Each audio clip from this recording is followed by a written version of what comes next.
आज आपण शिकूया शोल्डरच्या इंजुरीपासून कसं दूर राहता येईल आणि त्यासाठी काय केलं पाहिजे.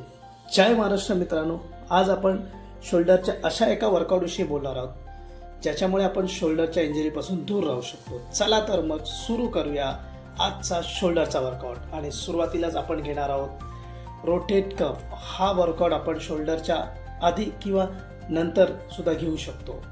रोटेट कफमुळे एव्हॅस्क्युलर हा मसल टार्गेट होतो आणि यातच सुप्रास्पिनट, इन्फ्रास्पिनट आणि टेरेस मायनर असे 3 सब मसल आहेत. यामुळे शोल्डरचा रक्तप्रवाह सुरळीत होतो आणि आपल्या शोल्डरला इंजरीपासून बचाव करतो. तर दुसरा वर्कआउट घेणार आहोत डंबेल शोल्डर प्रेस.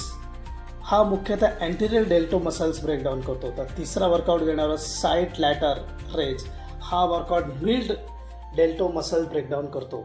तर चौथा वर्कआउट आहे आपला केबल फ्रंट लॅटर रेज. हा अँटेरियर मसल ब्रेकडाऊन करतो. तर पाचवा आणि शेवटचा व्हेरिएशन घेणार आहोत आपण रिव्हर्स पेक फ्लाय. ह्यामध्ये पोस्टिरियर मसल्स ब्रेकडाऊन करतो आपण.